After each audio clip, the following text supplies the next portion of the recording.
ହଉ ଗାଇଜ୍ ଆମେ ପଢୁଥିଲେ ନେପୋଲିଅନିକ୍ ରିଫର୍ମସ୍ ସେ ଅନ୍ତର୍ଗତ ଆମେ ପ୍ରାରମ୍ଭିକ ପର୍ଯ୍ୟାୟର ରିଫର୍ମସ୍ ଯଥା କନଷ୍ଟିଟ୍ୟୁସନାଲ ରିଫର୍ମସ୍ ଭିତରେ ଆମେ ଅଲରେଡି ପଢି ସାରିଥିଲେ ତେଣୁ ତାକୁ ଆଜି ଆମେ ଆମ ଭିଡ଼ିଓରେ ଡିସ୍କସନ୍ କରିବା ନାହିଁ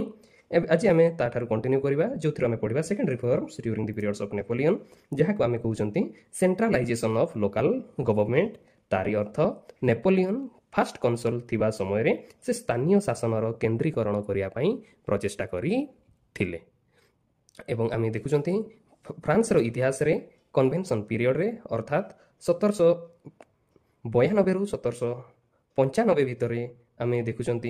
बहु संख्यार डिसेंट्रलाइजेशन हो जाता यार अर्थ क्षमतार बहुत भाग भाग भाग हो जाता किंतु डिरेक्टोरी शासन पर नेपोलियन प्रथम कनसल होगा पर से समस्त क्षमता को निज हाथ को आने प्रचेषा करते आम देखुं फरासी विप्लव पर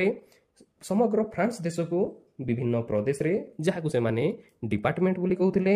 एवं पुणी डिपार्टमेंट को से माने किछि कैंटन रे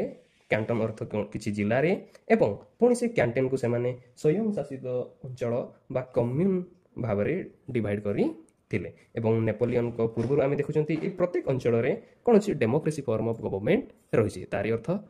नेता माने निर्वाचित होइकि आसु एबे ताले से जगह कंट्रोल केमिति करा जिवो सेहि पई नेपोलियन नुआ ऑफिसर्स डिपार्टमेंट लेवल रे नियुक्ति कले जहां को प्रीफेक्ट बोली कुहा गला एवं कैंटन लेवल रे से सब प्रीफेक्ट मानक नियुक्ति देले एवं कम्यून रो दायित्व संभाळिया पई से मेयर मानक नियुक्ति प्रदान कले एवं आमे देखुचंती जो पेरिस रे जो बा फ्रांस सरकार जो पुलिस अछि सीए सीधा सड़क सेंट्रल गवर्नमेंट रो कंट्रोल अंतर्गत आसु थिला बा आमे देखुचंती police in big cities like Paris was also controlled by central government एवं नेपोलियन को शासन समय रे केंद्रीकरण व्यवस्था एते स्ट्रांग हो जाइतिला जे किछि हिस्टोरियन कहंती it is more centralised than that of Richelieu and Mazarin एठी जो आमे दी जण व्यक्ति को नाम नेले जेमिति रिचालियो एवं आउ जण को नाम नेले माजारिन रिचालियो थिले chief minister to the Louis 13 एवं माजारिन थिले chief minister to the Louis 14 जो माने डिवाइन राइट ऑफ किंगशिप ऊपर विश्वास करूथिले एवं धीरे धीरे तांको अनुसार से माने कोन करथिले स्टेट रो पावर को इंक्रीज करके राजा को पाखु देई देई थिले किंतु ए जो नेपोलियन कर जो व्यवस्था रहिला ताकू लोक माने मौन सम्मति अनुसार ग्रहण कले कोनोसी व्यक्ति कोनोसी आपत्ति कले नाही कारण से माने भाबुथिले जने पावरफुल व्यक्ति को हाथ रे समस्त क्षमता रहिले फ्रांस रे अराजकता स्थिति समाधान हेई पारिबो तापरे पुनी हम तांकर देखिबा तृतीय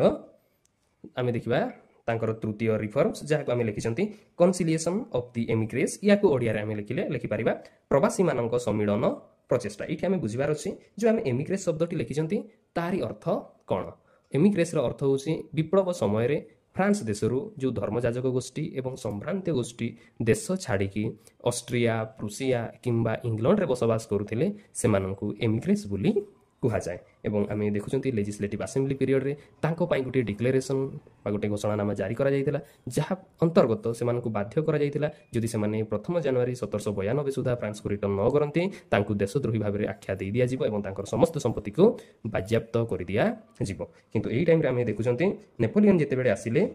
से बा जेते बेले से प्रथम कनसल हेले से एमिग्रेस मानंकु फ्रांस को आसीबा पई निमंत्रण देले एवं तांको प्रतिश्रुति देले जदि तांकर प्रॉपर्टी एबे जाय बिक्री हेई नाही ताले से समस्त प्रॉपर्टी को तांको पुनर्बार देई दिया जिवो एवं से प्रॉपर्टी रे से संभ्रांत गोष्ठी एवं धर्मजाजक गोष्ठींकर अधिकार रहिबो तापरे आमे देखुचंती विप्लव समय रे जो धर्मजाजक गोष्ठी किंबा संभ्रांत गोष्ठी को बंदी करा जायतिला से समस्त राजनैतिक बंदी मानक मुक्त कर दिया गला एवं आमे देखुचंती जेमिति एबे लिबर्टी इक्वालिटी फ्रैटर्निटी ऊपर समग्र फ्रांस विश्वास करछि से अनुसार विभिन्न पोस्ट रे नियुक्ति पाई मध्य नेपोलियन एमिग्रेस मानक एलाउ करी थिले बा तांकु परमिशन देई थिले नेक्स्ट वीडियो रे बा नेक्स्ट पार्ट रे हमें अलग जिंस सब आलोचना करिबा थैंक यू।